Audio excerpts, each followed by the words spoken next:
Tom Abdallah advises our next group, and they've been working on a sustainability and resiliency plan for the city of Palm Coast, Florida.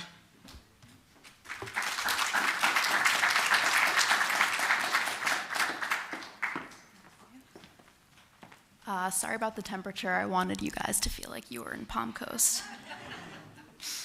All right, my name's Alyssa Heller, and I am presenting my team's project for a resiliency-focused community engagement plan for the city of Palm Coast, Florida. So first, a big thank you to the team and our advisor, Thomas Abdallah. Great work this semester. It was great working with you.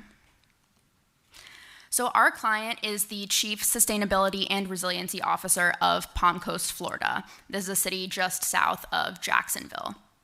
And like a lot of coastal Florida cities, Palm Coast has been ballooning ballooning in population over the last decade. And while the median age is around 50, there is a slow demographic shift as more young families are moving to the area. So to set the stage, we learned early on from our client that this is a conservative-leaning community who is not generally very open to sustainability initiatives. However, they are open to hearing about topics such as erosion and rising sea levels and conservation. So perhaps this is an issue of framing. So the goal for our client is to engage the community with sustainability topics in a way that is not politically triggering so that they are able to participate in sustainability goals that our client sets in the future. So to do this, we were tasked with identifying cases of community engagement and environmental initiatives in other cities and creating a plan rooted in social science so that this community could be engaged with relevant sustainability topics.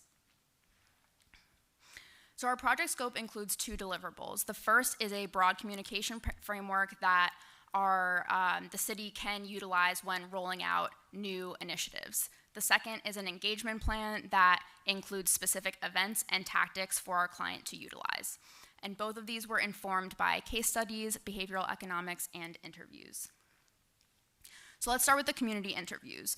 A few of the key findings were that the community is frustrated with the level of development and removal of trees. They are concerned about flooding, especially in lawns and backyards. There is a rising skepticism around the utility of recycling, as well as the efficiency of the waste management system in general.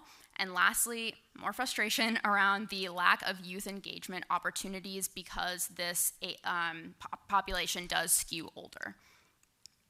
So we also spoke with an ecology subject matter expert, Professor Jenna Lawrence, and she advised that we focus in on 2 topics based on the location of Palm Coast, and these are under the umbrella of flooding. So the first is conservation. So we were looking to understand education tactics related to mangrove planting and mangrove conservation.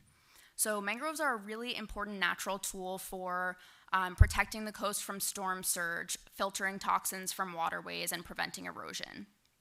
Now, black mangroves are native to Palm Coast or to the Palm Coast area, and past conservation methods have failed simply due to planting the wrong species.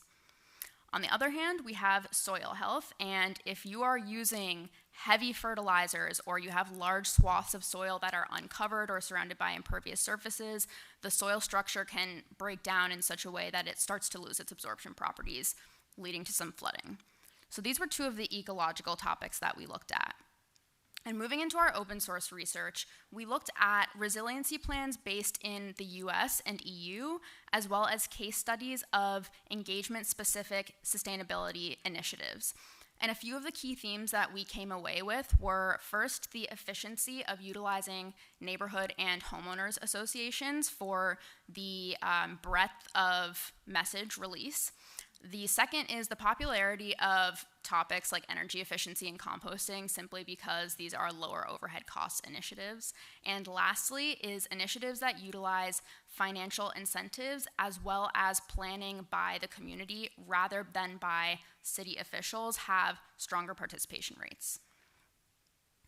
So next, because there is a social science component to this project, we looked into behavioral economics and effective engagement tools.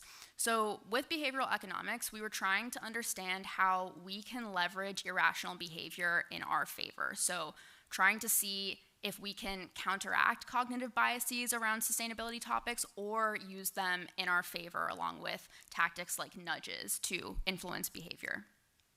Some other effective engagement tools are generating triggers. These are stimuli or events that motivate people to action, while remembering to reduce potential barriers to participation, things like long-distance travel or high cost to participate.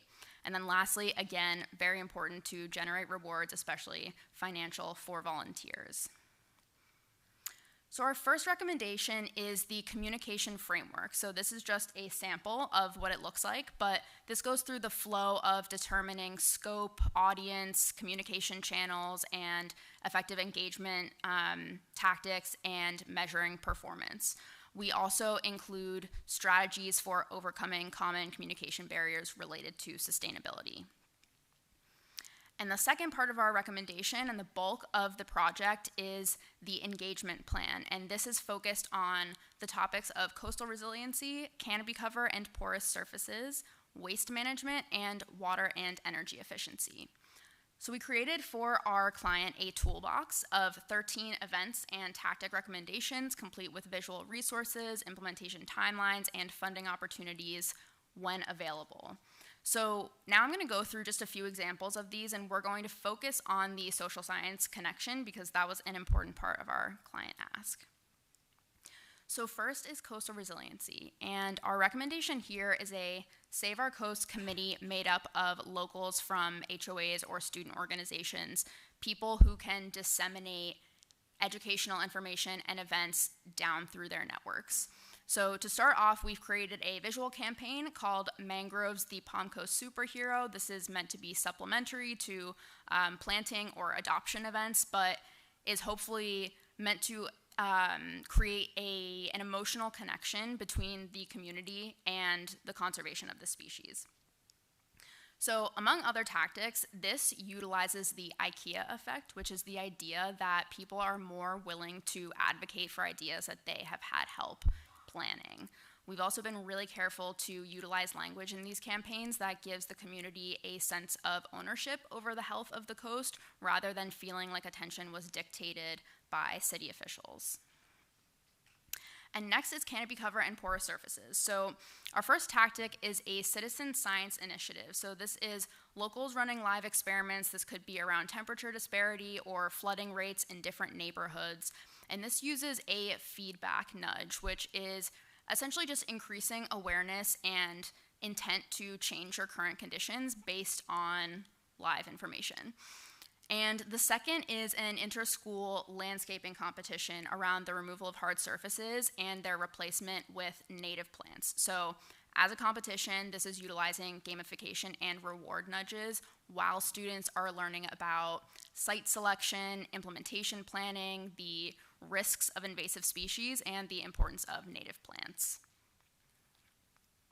Now next is waste management, and our client did request that we focus on reduction in waste as a whole, as that aligns with her overall priorities. So we understand that this requires a massive behavioral and mental shift, so a lot of our tactics here focus on visuals and more traditional education tactics, but we are encouraging engagement with local businesses to consider an opt-out model for reusable items. So opt-out models are essentially promoting the new desirable option, which would be reusable as a default, and demoting the reusable and requiring the user to request that if they would like to use it.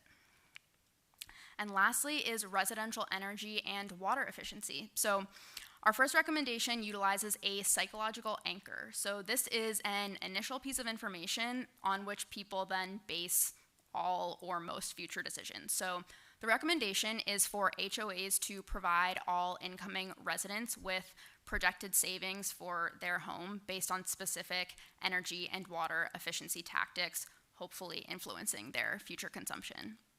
And our last tactic, again, we're returning to the feedback, and it is the promotion of free smart meter installation, which gives residents access to real-time energy usage, once again, hopefully promoting more conscious consumption. So our next steps are to distribute a sentiment measurement survey to the micro-communities that are targeted for these engagement steps. This should be given immediately before engagement and then 6 months to 1 year after to gauge efficacy of our program. And lastly is integration of our visuals and communication methods from this engagement plan into our client sustainability plan for consistent messaging.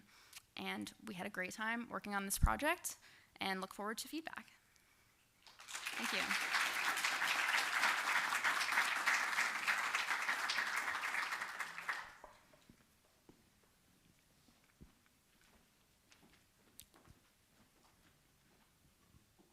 Really interesting work and captivating presentation. Did you have an idea about how you were going to measure the outcomes or successes of your plan? Yeah, so the measurement is really coming into play with that sentiment survey that I mentioned at the end. So there is obviously no benchmark for which to measure success against. And we did not feel that, we felt that the cost would be too great for us to get an accurate sample from a survey we were going through our client for interviews. So going through social media and our client, we felt risked too much of a skewed representation to use the results from our sentiment survey. So we've created the survey and we'll have our client distribute it once they have decided which micro communities, so which schools or like HOA developments they want to use.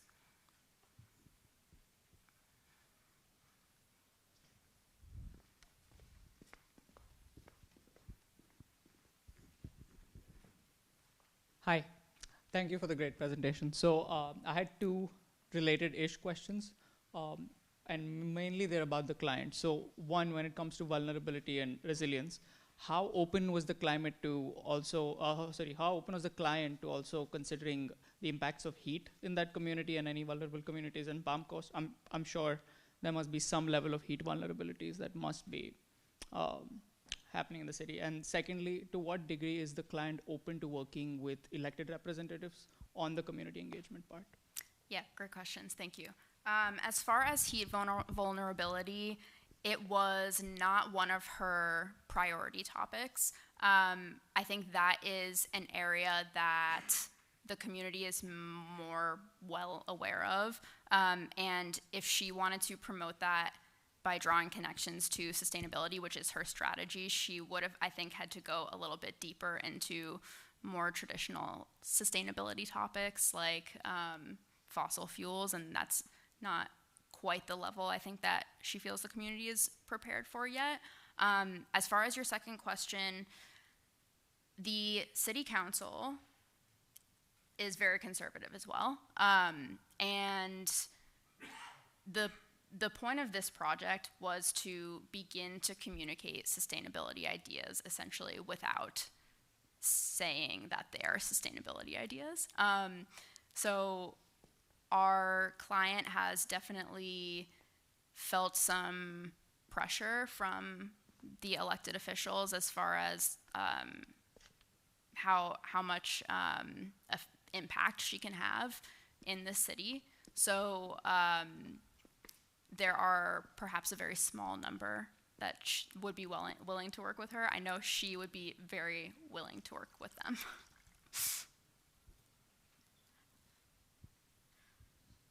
Hi, great presentation. I was wondering if you guys had any funding opportunities for your engagement program, and if so, if you could talk a little bit more about that. Yeah, so funding is kind of twofold. There are a number of federal agencies that offer funding, that opportunities that go along with our tactics. So the Department of Energy and USDA have waste management grants that are available. There is a Florida coastal program that offers, I think, upwards of $50,000 for mangrove planting. So those are the types of programs that we would look for funding that are significantly less controversial than something like an IRA, which we did not recommend and stayed away from. But then some of the other tactics would require, honestly, more like grassroots partnerships with local businesses and volunteers.